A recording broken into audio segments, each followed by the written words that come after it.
Interesting overview, Prime Minister, of one of the most critical challenges facing the country. But I put to you what your critics say.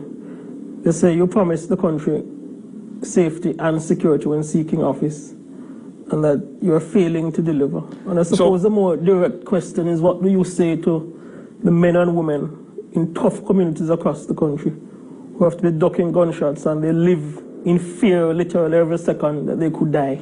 Right. So, without question, that was not a promise, that was a commitment.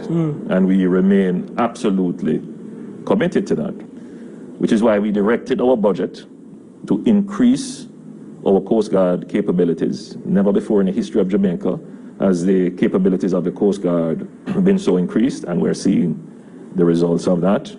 We have created the Maritime, Air and Cyber arm of the JDF, which is to be able to control, as I've said, those spaces.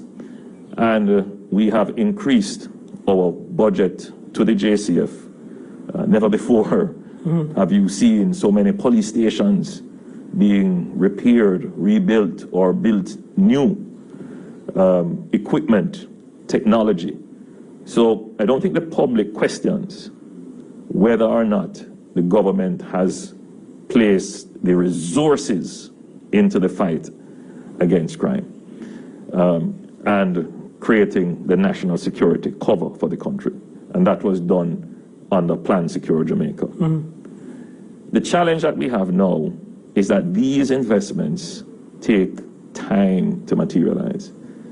Having the time to, for example, order a ship to it being delivered is sometimes 2 years. For that ship to then be deployed might take you another couple of months. And then for it to actually start to interdict, which you're now seeing, not foreign ships, but Jamaican ships, interdicting large quantities of drugs coming in. Now that is going to take time. It will take you at least 5 years for us to start to see the effect of these investments having the impact that we want on crime locally. The building up of our cyber capacity to address the myriad of cyber crimes affecting the financial sector, but in lottery scamming, it is going to take time to erode the capabilities of those who are involved. The purchase of security equipment for our ports, those are on way, some have been installed, and you're seeing the effect of it, the fines that are coming, but it is going to take time. In the present, and right now in the immediate, there is a problem. And the problem is that for the years of underinvestment in national security, the criminals have built up capacity in firearms, in organization of gangs, in control of communities, and in the financial resources, the means to commit crime in some areas of Jamaica in an almost unchallenged way. And the crime, as I've said on many occasions, it is over and above, not the capacity of the police. That's not the accurate term. It is over and above what policing is designed to address. In other words, if this level of crime existed in any other society, the police in those societies would have a challenge. Because what we are seeing borders on terrorism. What we are seeing is a deliberate attempt to drive fear into the population, deliberate attempts to undermine the state, to corrupt the state.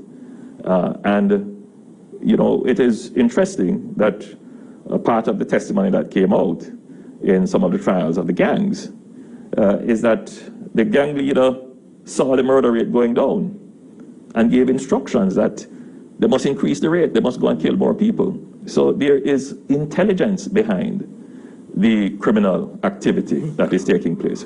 So the regular law enforcement methods are not going to immediately bring down the level of crime. So let's look at what are regular law enforcement methods.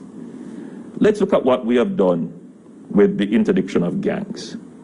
Now, again, never before in the history of Jamaica have we seen so many gangs being brought through our regular system of policing, meaning that we investigated, we arrested, we put together the cases, we brought evidence before the courts, and we went through a trial. And that process could take 2 years to interrupt the gang.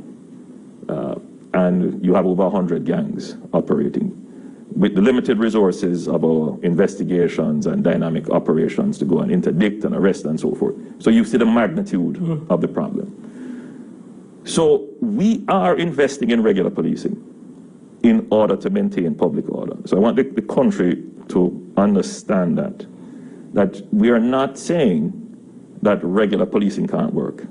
That's not what we're saying. We're saying that regular policing is designed to address a certain type and nature of criminal activity.